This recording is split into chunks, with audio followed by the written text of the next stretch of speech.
There's a myriad of reasons why parents say no to their kids. Some of it is that they are overwhelmed, overstimulated, and they feel out of control all the time. Some of it is that they just don't have other tools, they don't have other skills. And some of it is that we are taught as parents that control is paramount, that being able to control our children is equal to being a good parent. I'm Rithia Lee. I make videos about non-coercive, collaborative parenting, and I help parents make a mind shift out of control-based parenting, which makes it easier on everyone. You can find my videos here on YouTube, also on Instagram and TikTok. So today we're talking about saying no and saying yes, and how in the mindset of collaborative parenting, we really aim to say yes as much as possible. Now, before you freak out about that, just let me tell you more. When you have to say no all the time, you are in a constant power struggle with your kid. That is so tiring. And it seems like easier somehow because you can just stop the action that you disapprove of.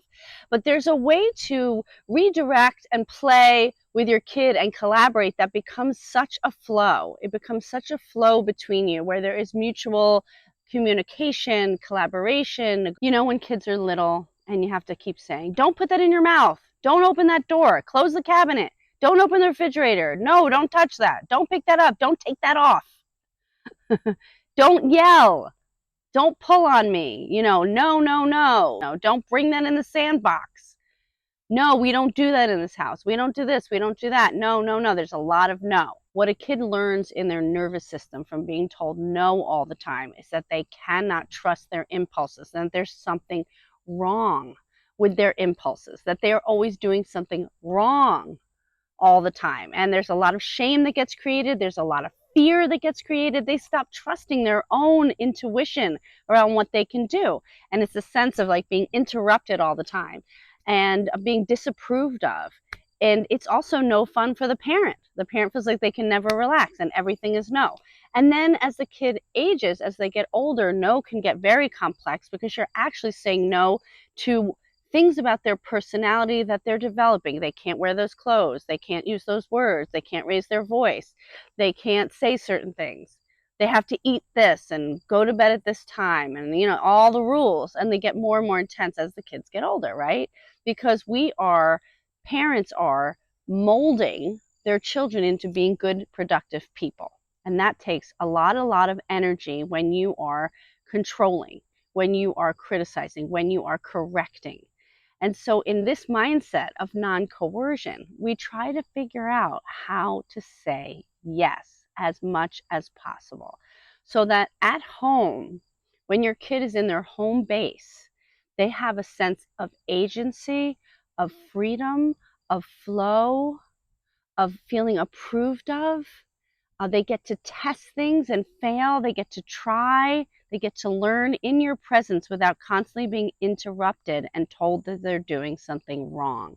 Now, in order to stop saying no all the time, you have to have other tools. And not only that, you have to dismantle your beliefs around authoritarianism, around control, around consequences, around punishment. In this work that I am sharing with people, that I am still in the middle of with my 12-year-old, I've had to deconstruct why I say no when I say no.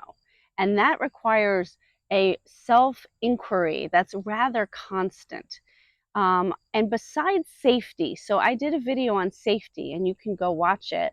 Yeah, we want to say no sometimes with our whole bodies, with our strong voices when we feel our children are unsafe. And in that video, I really take apart what is safety, because in the name of safety, parents feel that they can say no all day long, all night long. And if you really were watching, have you ever watched parents say no to their kids? And a lot of times you're like, why are they saying no? I don't understand.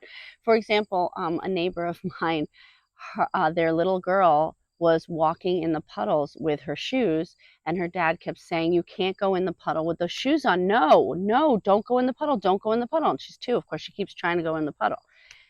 In this work, you would look at what else could I do besides say no? I could go and take off her little new sandals and let her walk in the puddle with her feet. I could get different shoes. We could go do something else. If I really don't want my kid to have wet feet, we could go do something else rather than having to sit there and say no, no, no, no, no. One thing that I try to do with my daughter, who is 12, is that when she asks me for something, I really try to look at, even if it's inconvenient. For example, I work at home. I'm a therapist. I do a lot of virtual work with people. And my daughter is there sometimes when I'm in between my clients or I'm on my lunch break. And she'll say, Mom, will you go to the store and get me ice cream or something or a snack? And just, if I can afford it, if it's in my budget and I can get her a snack, even though it's inconvenient, on my half an hour lunch break, I will run in my car to town and get her a snack. I try to say yes because I want her to feel that what she wants and what she cares about really matters to me. And she's only 12, so there's so much that she cannot do on her own, which is like most things. She needs me to do most everything, a lot of things. So I try to say yes, even if it feels like, ugh, I don't feel like it. And I see a lot of parents are like, I just don't feel like it. And I think that's something to look at. I think that's something to look at because parenting is a sacrifice. And there's like a knee-jerking no when parents feel put upon. It's so annoying. They don't want to be out of their comfort zone. They're giving all the time. They don't want to keep giving. What I've noticed is the more generous I am with my daughter and the more I say yes and the more we collaborate, the more generous she is. It really does become a give and take. She sees me working so hard for her and she really gives it back. She wants me to be comfortable. She wants me to feel good. So she will give, when I ask her, hey, can we not go to blah, blah, blah today because I'm just really tired? She'll say, yeah, because she cares about my well-being because I've modeled caring about her well-being. And it really becomes a give and take. Often parents say no because we're overwhelmed. We're really overwhelmed and we don't want one more thing asked of us. And what I have found with my daughter is when I sit for a minute and really consider, could I do the thing like go swimming when I don't feel like going swimming, or go outside or go to a store or go to the mall or do something I really don't feel like doing if I have the time, if I have the means, and I try to say yes, she really does show me how to have joy. She really does. She leads me into such joyful adventures. And when I get through my sort of adult beleaguered self, she becomes my guide and my teacher. You know, she shows me, I used to hate the mall, and she showed me how to love the mall. It's really fun for us now.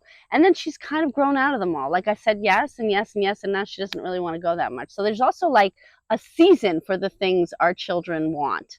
They don't, my daughter loves to walk in the rain. I don't feel like going in the rain sometimes and getting all wet and then having to like start, change and start my night all over again. But she's taught me how to love the rain, how to get wet in the rain and at 8 o'clock at night and go walk in puddles. Sometimes she wants to ride bikes and I'm tired. The parents, adults, we're so put upon because we're handling so much, and our children can show us how to have joy. And you will see that the more you try to say yes to your child, the more they trust you, the more they play with you, the more they talk about their lives, and they have great ideas about things to do. So we should follow them and really hold your tongue around the no and think about it first. And saying yes is not something you can just suddenly do and now it's easy. It's a whole study. You have to study your power over your child and why you're using it and when you're using it. When we do that, we open up a space of real connection with our kid. When we just automatically use our power to get them to do what we want, to keep them from doing what they want to do, that sets up a dynamic that you have to uphold for their whole childhood. And that's hell. I really think that's hell. I've tried it. I did it for years. And then I found this whole other mindset, and it took years of study and unlearning, and it still is that. And it's so worth it because this flow has happened in our family, and that's why I'm sharing all this. So I wanted to say, with little kids even, there are ways to play and redirect little kids without having to say no all the time. And it's an art. It's a skill. It's something you have to try. And so I know a lot of people don't know how to do that. So if you're interested, you can listen to my podcast. You can go down the rabbit hole of my videos. There's a lot of specific examples of how to do this work, how to learn, how to look at yourself, how to track your triggers. It's a whole field of study, and I welcome you into it. You'll be glad you did. She's my wild storm child.